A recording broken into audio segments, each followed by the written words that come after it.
Hello student, Sachin math classes में आपका स्वागत है। आज का हमारा टॉपिक है resonance in LCR series circuit. हमने अपने पिछले लेक्चर में एलसीआर सर्किट के बारे में पढ़ा था। मतलब हमने एल सर्किट, जब हम एसी को एल से पास करते हैं, मतलब कि इंडक्टर से पास करते हैं, कैपेसिटर से पास करते हैं, रेजिस्टेंस से पास करते हैं, इनको अलग अलग भी हमने इनको अच्छे से पढ़ लिया। उसके बाद हमने दो दो को कंबाइन करके पढ़ा था, मतलब एल के साथ आर और सी के साथ आर को कंबाइन करके भी हमने उस सर्किट में से एसी को पास किया, तो वो भी हमने अच्छे से पढ़ लिया। और उसके बाद हम जो हमारा इंपॉर्टेंट था एल सी आर सर्किट, वो भी हमने अच्छे से पढ़ लिया। तो जो हमारा एलसीआर सर्किट है उसी से रिलेटेड है। हमारा जो एलसीआर सर्किट है इंपॉर्टेंट है, ये उसी का पार्ट है, ये भी हमारा इंपॉर्टेंट पार्ट है कि जो हमारा एलसीआर सर्किट है, एलसीआर सीरीज सर्किट पे बोल सकते हैं उसको, क्योंकि जो एल सी और आर है, इंडक्टर कैपेसिटर रेजिस्टेंस है, वो क्या है कि हमने सीरीज में कनेक्ट किए। तो वहां से क्या होगा हमारा, ये क्या है, एलसीआर सीरीज सर्किट भी बोल सकते हैं उसमें। तो उस सर्किट में जो रेजोनेंस आता है उसको पढ़ेंगे हम इस टॉपिक में। तो ये भी हमारा एक इम्पोर्टेंट ही टॉपिक है। तो हमने एलसीआर सर्किट में पढ़ लिया था, उसमें हमने एक अपना आई की वैल्यू निकाली थी, करंट की वैल्यू निकाली थी। मतलब मेन तो हमने उसमें क्या निकाला था, इंपीडेंस निकाला था कि जो हमारा रेजिस्टेंस है, इंडक्टर और कैपेसिटर, उनका अलग अलग रिएक्टेंस होता है। तो जो उनका टोटल इंपीडेंस होगा सर्किट में, उसकी वैल्यू भी निकाली थी। वो वैल्यू क्या थी, हमने उसी में हम रेजोनेंस देखेंगे। बेसिकली उसी का यूज करके उसी में हम रेजोनेंस डिफाइन करेंगे, उसी में हम देखेंगे कि रेजोनेंस क्या होता है। तो हमारा जो पिछला एलसीआर सर्किट था उसको अच्छे से कर लो, उसके बाद ही आपको ये अच्छे से समझ में आएगा। तो जो हमारा उसमें जो फॉर्मूले यूज हुए थे या फिर हमने ड्राइव किए थे, हमने करंट की वैल्यू ड्राइव की थी इसमें, इस ई बाई जेड। जेड हमारा क्या था, इंपीडेंस था सर्किट का। तो उसमें किस किस का यूज करते हैं हम, रेजिस्टेंस का भी, इंडक्टर का भी और कैपेसिटर की। तो जो सर्किट का टोटल इंपीडेंस आया था उसका हमने क्या बोल दिया था, एलसीआर सर्किट का इंपीडेंस। तो उसकी वैल्यू क्या आई थी, हमें वो याद रखना जरूरी। तो सबसे पहले देखते हैं हमारी करंट की क्या वैल्यू आई थी एलसीआर सर्किट। लिखते हैं इन एलसीआर सर्किट। ये क्या हमारा रेजोनेंस इन एलसीआर सर्किट बोल, इसको हम सीरीज रेजोनेंट सर्किट भी बोलते हैं। इनके दोनों नाम है, इस एक आर्टिकल ये हमारा, ये इसके दो नाम है हमारे। एक हमारा resonance in LCR series circuit और दूसरा हमारा सीरीज रेजोनेंट सर्किट। तो इसमें क्या करेंगे हम, इन रेजोनेंट सर्किट, इन एलसीआर सर्किट। तो एलसीआर सर्किट में हमने पढ़ा था करंट की वैल्यू क्या थी हमारी, I is equal to E by Z. Z क्या था हमारा, एलसीआर सर्किट में हमारा क्या था, इंपीडेंस था। तो उसकी वैल्यू क्या थी हमारी, यहाँ पे जेड क्या था हमारा, क्या था हमारा जेड की value, under root R square plus क्या था, एक्सएल माइनस एक्सी, इसका होल स्क्वेयर, ऐसा कुछ था। एक्सएल और एक्सी की क्या करेंगे हम, वैल्यू पुट कर देते। तो हमारा जेड क्या आएगा, Z is equal to whole under root R square plus XL की क्या वैल्यू होगी हमारी, ओमेगा एल, माइनस एक्सी की क्या वैल्यू होगी हमारी, 1 अपॉन ओमेगा सी, और इसका होल स्क्वायर, और पूरे का क्या था हमारा अंडर द रूट। तो क्या था हमारा एलसीआर सर्किट में जो हमारा इंपीडेंस आया था ये उसकी वैल्यू थी। तो इसी का यूज करके हम मतलब इसी में ही देखेंगे, इसी से हम फाइंड आउट करेंगे कि हमारा रेजोनेंट क्या होता है, रेजोनेंस है क्या एक्चुअली। तो इसमें क्या है हमारा, ये क्या हो गया, आरएमएस वैल्यू होगी करंट की। तो इन एलसीआर सर्किट है उसमें हम करंट की वैल्यू क्या क्या, अगर हमें आर पता हो, एल पता हो, सी पता हो, इन सब की वैल्यू पता हो, और तो हम वैल्यू निकाल सकते हैं। और एक और चीज है जिस पर हमारा डिपेंड कर रहा है, आरएमएस वैल्यू ऑफ करंट किस पे डिपेंड कर रहा है हमारा, ओमेगा पे। किस पे डिपेंड कर रहा है, ओमेगा। यहाँ पे ओमेगा क्या हमारी एंगुलर फ्रीक्वेंसी, क्या बोलते हैं इसको, एंगुलर फ्रीक्वेंसी। तो जो हमारा करंट की आरएमएस वैल्यू है वो क्या है हमारी, आर एल सी के साथ साथ किस चीज पर वो डिपेंड कर रही है हमारी, ओमेगा पर भी डिपेंड कर रही है। तो ये ओमेगा क्या हमारी एंगुलर फ्रीक्वेंसी। अगर हम इसमें देखें, आर तो हमारा जो सर्किट का रेजिस्टेंस है वो तो है ही हमारे, क्या है, अगर हम जो हमारे रिएक्टेंस है, रिएक्टेंस क्या है मतलब एक्सएल, और हमने एक्स सी की बात करी, ये क्या है, रिएक्टेंस ऑफ इंडक्टर है, और ये क्या है, रिएक्टेंस ऑफ कैपेसिटर है। हम इनकी वैल्यू चेंज कर सकते हैं। अगर हम एल को और सी को भी फिक्स रखें, जो हमने सर्किट में कंपोनेंट्स लगा दी उनकी वैल्यू तो फिक्स ही होगी हमारी, इंडक्टर लगा दिया, कैपेसिटर लगा दिया, रेजिस्टेंस लगा दिया। तो एल सी और आर है उनकी वैल्यू तो हमने फिक्स कर दी, जो लगा दे वो लगा दे। अब सर्किट में लगाने के बाद भी इन चीजों को फिक्स करके भी हम इस जो जड़ की वैल्यू चेंज कर सकते हैं वो किस चीज पर डिपेंड करेगी, हमारे ओमेगा पर, क्योंकि हमारा पूरा एक और फैक्टर पर डिपेंड कर रहा था, किस पर, ओमेगा पर। तो हम इन तीनों चीज को फिक्स करके हम ओमेगा को वेरी कर भी हमारे इंपीडेंस की वैल्यू को वेरी करा सकते हैं। तो हमारा जो यहाँ पे मेन फैक्टर है वो क्या है, ओमेगा, क्या हमारा एंगुलर फ्रीक्वेंसी। तो हमारा क्या है, जो इंपीडेंस है वो ओमेगा पर भी डिपेंड कर रहा है। तो हमारा ये, तो क्या होगा, ओमेगा को चेंज करवा के हमारे को तो चेंज नहीं करवा सकते, वो तो हमारा फिक्स रहेगा, लेकिन ओमेगा को चेंज करवा कर हम इंडक्टर कैपेसिटर का जो रिएक्टेंस है उसकी वैल्यू चेंज हो सकती है। एल और सी की वैल्यू चेंज नहीं हो रही, किसकी हो रही है, उसका जो होल रिएक्टेंस बोल रहे हैं हम, एक्स एल या फिर एक्स सी, जो ये होल रिएक्टेंस है हमारे, इनकी वैल्यू चेंज करा सकते हैं। वो क्या होगा, एल और सी तो फिक्स है हमारे, तो एब्सोल्युटली हम क्या करेंगे, ओमेगा को चेंज कराएंगे। तो देखते क्या होता है। अब देखो क्या हो रहा है, जो एक्सएल है वो तो क्या है, यहाँ पे जो एक्सएल है वो तो डायरेक्टली प्रोपोर्शनल टू ओमेगा है, लेकिन जो हमारा एक्स सी है वो क्या, हमारा इनवर्सली प्रोपोर्शनल ओमेगा है। यही हमारा, ये क्या है, एक्सएल तो क्या है ओमेगा एल है, और एक्स सी क्या हमारा 1/, ओमेगा सी है। तो ये तो डायरेक्टली ओमेगा के हैं, और ये एक्स सी है वो क्या हमारा इनवर्सली ओमेगा के।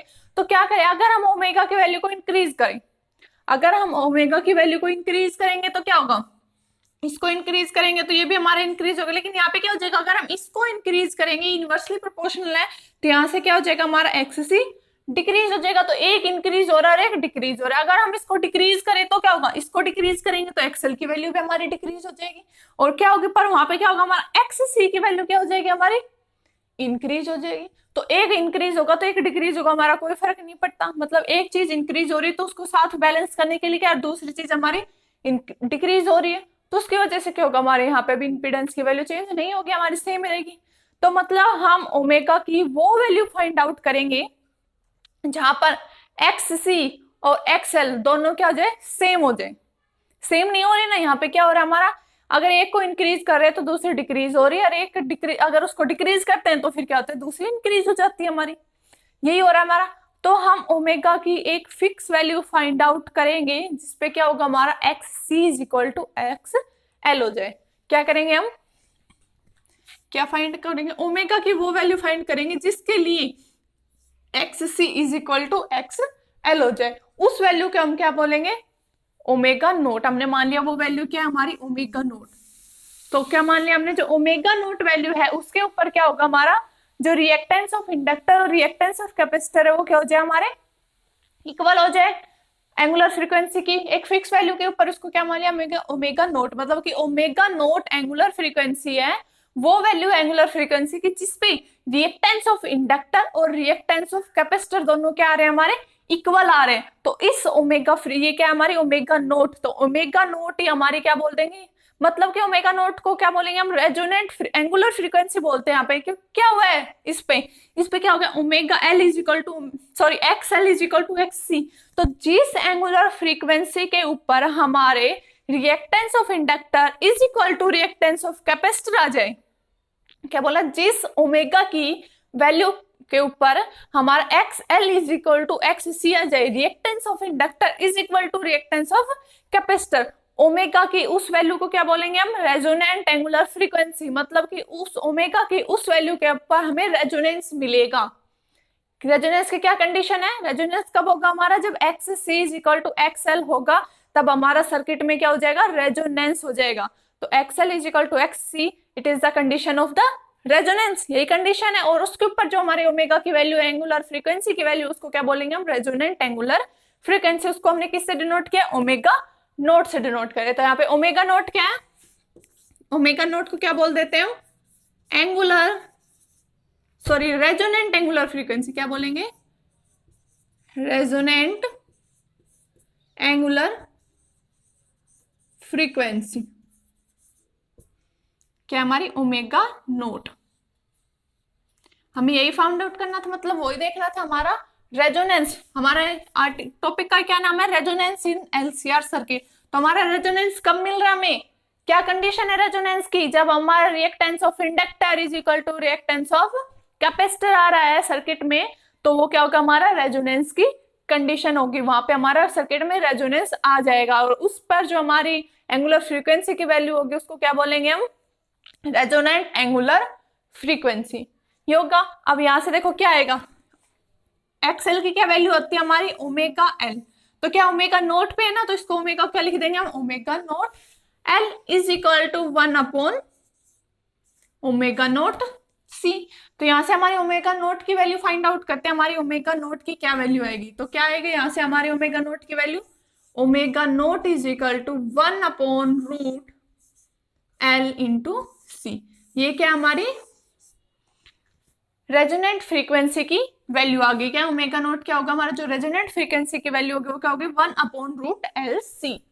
तो अगर हमें रेजोनेंट फ्रीक्वेंसी की वैल्यू निकालनी हो, वहां पे हमें इंडक्टर और कैपेसिटर दे रखा है सर्किट का, तो क्या करेंगे, इस फॉर्मूले से हम रेजोनेंट एंगुलर फ्रीक्वेंसी की वैल्यू फाइंड आउट कर सकते हैं। तो ये हमारा रेजोनेंस इन एलसीआर सर्किट। इसमें क्या होता है हमारा X L is equal to, मतलब कि हमारा एलसीआर सर्किट है, उसमें हमने क्या निकाला, इंपिडेंस निकाली है। निकाला क्या हमने, निकाला था पहले, उसकी वैल्यू ये होती है हमारा। तो इसको देखते हैं तो क्या हो रहा है, इसमें हमारा एल जो सर्किट है वो तो हमारा, जो एक बार सर्किट हमने बना लिया वो बना लिया, उसको चेंज थोड़ी ना करेंगे। तो हम जो सर्किट अब करना है कि हमें सर्किट में रेजोनेंस करना है, कैसे होगा हमारा रेजोनेंस, तो क्या होगा हमारा यहाँ पे आर भी फिक्स है, एल भी फिक्स है और सी भी फिक्स है। अब हमारा रेजोनेंस कैसे आएगा, तो क्या करेंगे, मतलब रेजोनेंस की कंडीशन है क्या, कि रेजोनेंस की कंडीशन यही हमारे जिसमें reactance of inductor is equal to reactance of capacitor हो। ये क्या होगी हमारी रेजोनेंस की कंडीशन होगी, और उस पर जो ओमेगा की वैल्यू होगी वो क्या होगी हमारी रेजोनेंट एंगुलर फ्रीक्वेंसी होगी। उसकी वैल्यू कैसे फाइंड आउट करेंगे हम, omega not is equal to 1 upon root L C. ये क्या होगी हमारी रेजोनेंट एंगुलर फ्रीक्वेंसी की वैल्यू होगी। अब एक और रिजल्ट आता है हमारे यहां से, क्या रिजल्ट आएगा हमारे यहां से, क्या है हमारा I is equal to E by Z. Z की क्या वैल्यू हमारी R square plus omega L minus 1 upon omega C का स्क्वायर और होल अंडर रूट। यही हमारी करंट की वैल्यू। अब क्या हमारा रेजोनेंस, एट रेजोनेंस देखते हैं हमारा क्या, एट रेजोनेंस। तो रेजोनेंस में क्या हमारा X L is equal to X C. क्या मतलब इसका, omega L is equal to omega L is equal to 1 upon omega C. क्या रहा, omega L is equal to 1 upon omega C. तो omega L omega C 1 upon omega C के equal हो जाएगा। तो यहां से क्या आएगा, ये जो डिफरेंस है क्या हो जाएगा, जीरो डिफरेंस आएगा। तो यहां से हमारा जो करंट की वैल्यू है वो क्या आएगी, ई बाई आर।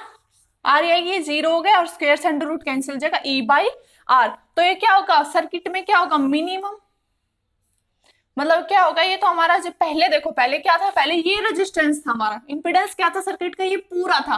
अब क्या है, ओनली ई बाई आर आएगा। अब क्या है हमारा सर्किट का मिनिमम, मिनिमम रेजिस्टेंस ये हो सकता है हमारे सर्किट का। तो ये क्या हमारा मिनिमम रेजिस्टेंस। तो यहां से हमें क्या मिलेगा, करंट की मैक्सिमम वैल्यू मिलेगी। क्या मिलेगा हमें, मैक्सिमम करंट मिलेगा हमें।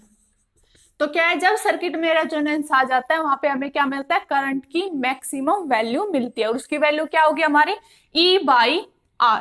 क्या होगी हमारी मैक्सिमम करंट की वैल्यू, ई बाई आर। तो क्या क्या है हमारा सर्किट में अगर रेजोनेंस होता है तो वहां पे क्या आएगा, ओमेगा नोट की वैल्यू हमने निकाली, मतलब रेजोनेंट फ्रीक्वेंसी की वैल्यू निकाली। उसकी कंडीशन क्या है, हमारे दोनों रिएक्टेंस, मतलब कि reactance of inductor reactance of capacitor वो क्या हो जाते हैं हमारे इक्वल हो जाते हैं। और करंट की वैल्यू देखी हमें, तो करंट की वैल्यू क्या है हमारी ई बाई आर, मतलब मैक्सिमम करंट की वैल्यू आई है। एक और चीज होती है, सब देख रहे हैं अगर सर्किट में रेजोनेंस हो रहा है, एलसीआर सर्किट में हमारा रेजोनेंस हो रहा है तो हमारे ये सब रिजल्ट आते हैं। उसके बाद एक और चीज हमने पढ़ा था, जो ई और आई है उसमें हम क्या देख रहे थे, फेज डिफरेंस देख रहे थे। उसको फेज डिफरेंस को किससे निकाल रहे थे हम, फाई से निकाल रहे थे, टेंजेंट फाई। और उसकी वैल्यू क्या आई थी हमें, देखो क्या आया था हमारा, हम एक और चीज पढ़ते आ रहे हैं पिछले आर्टिकल से, क्या पढ़ते आ रहे हैं, फेज एंगल भी तो पढ़ रहे हैं हमारा। तो हमारा फेज एंगल क्या होता है, इस जब रेजोनेंस होगा सर्किट में तो उसमें हमारा फेज एंगल क्या आएगा।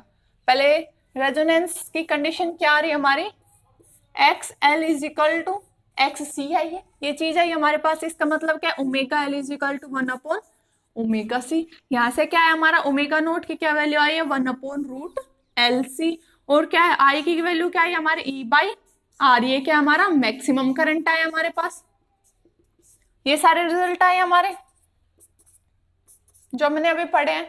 तो क्या रेजोनेंस में क्या होगा, हम एक और चीज पढ़ते आ रहे, tan phi। तो tan phi क्या होगा, tan phi क्या बताता है, या फिर phi भी बोल सकते हैं, tan phi या फिर phi था हमारा, phi क्या था हमारा, फेज एंगल। क्या था हमारा, फेज डिफरेंस भी बोल रहे थे हम, phase difference between E and I। Phase difference क्या बोल सकते हैं हम, EMF, और उसी में ही देख रहे थे phase difference between EMF and current. Phi यही बता रहा, फेज डिफरेंस बिटवीन EMF और करंट ही बता रहा था। तो जो LCR सर्किट था उसमें हमारी जो फेज डिफरेंस की वैल्यू आ रही थी, मतलब टेंजेंट फाई था, वो क्या वैल्यू थी उसकी, tan फाई की क्या वैल्यू थी, यहां से हमें क्या निकाला था, XL minus XC divide by XR, sorry VR, R, यही वैल्यू थी हमारी यहाँ पे। तो क्या हो रहा, अगर यहाँ पे XL is equal to XC है तो ये डिफरेंस क्या आ जाएगा हमारा, 0 आ जाएगा। तो वहां से क्या आ रही है, tan फाई की वैल्यू 0 आ रही है। तो tan फाई 0 मतलब कि हमारा कोई भी फेज डिफरेंस नहीं होगा। Phi is equal to 0, phase difference 0 है, तो इसका मतलब EMF और करंट के बीच में फेज डिफरेंस क्या होगा हमारा, 0 होगा। तो यहाँ से हमारा एक और रिजल्ट आ रहा है, क्या रिजल्ट है हमारा, फाई की वैल्यू क्या होगी, 0 होगी। इट मीन्स क्या है हमारा, phase difference between, phase difference between EMF and current is 0, या फिर बोल सकते हैं no phase difference between EMF and current. या एक और रिजल्ट आ गया हमारे। तो यहाँ से जो रेजोनेंस होता है उस सर्किट में क्या होता है, रेजोनेंस सबसे पहले कंडीशन क्या है, रेजोनेंस की हमारा क्या होना चाहिए, XL is equal to XC होना चाहिए। तो जो हमारा क्या, इसका क्या मतलब है, omega L is equal to 1 upon omega C, यही मतलब है हमारा। तो वहां से हमारे रेजोनेंट फ्रीक्वेंसी की क्या वैल्यू आएगी, 1 अपॉन रूट LC। और रेजोनेंट सर्किट, अगर सर्किट में रेजोनेंस हो रहा है तो वहां पे क्या आएगी हमारी, I is equal to E by R, मतलब करंट की क्या वैल्यू आएगी हमारी, मैक्सिमम आएगी। और क्या होगा, जो फेज डिफरेंस होगा हमारा EMF और करंट के बीच में, वो क्या होगा, 0 होगा। तो ये था हमारा रेजोनेंस सर्किट के बारे में। यहाँ से हम एक ग्राफ और ड्रॉ कर सकते हैं जिसका हमें आगे यूज आएगा। जो हमारा अगला टॉपिक होता है शार्पनेस, देखते हैं हम रेजोनेंस का शार्पनेस, उसमें यूज होता है।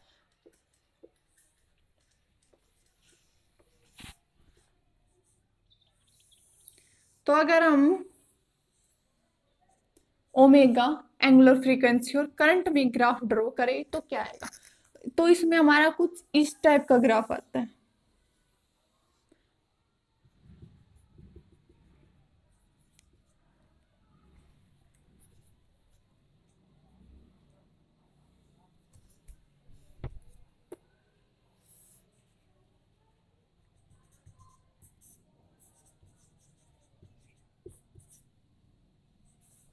तो क्या होता है, आई और ओमेगा के बीच में मैंने ग्राफ ड्रॉ कराया, वो कुछ इस तरह ग्राफ आता है। मतलब क्या है, जो हमारा हमने अभी क्या बताया कि हमारे जो ओमेगा नोट क्या है, रेजोनेंट फ्रीक्वेंसी, रेजोनेंट फ्रीक्वेंसी के ऊपर क्या होगा हमारा, मैक्सिमम करंट होगा। तो क्या हमारी जो ये इस वैल्यू, ये क्या हमारी रेजोनेंट फ्रीक्वेंसी की वैल्यू बता दें हमने, क्या है ये ओमेगा नोट क्या हमारा रेजोनेंट एंगुलर फ्रीक्वेंसी। तो इसके ऊपर हमारा करंट की क्या वैल्यू आ रही है हमारी, मैक्सिमम वैल्यू आ रही है। उसके बाद उससे कम या फिर ज्यादा होने पर क्या आ रही है हमारी, ज्यादा या कम पर क्या हो रहा है, करंट की वैल्यू डिक्रीज होती जा रही है। तो सिर्फ हमारी एक पीक मिलेगी हमें, सिर्फ रेजोनेंट मतलब एंगुलर फ्रीक्वेंसी की वैल्यू अगर हम रेजोनेंट फ्रीक्वेंसी की इक्वल होगी तभी हमें करंट की मैक्सिमम वैल्यू मिलेगी। तो इसका क्या मतलब, वो हमारे एक ही वैल्यू होगी।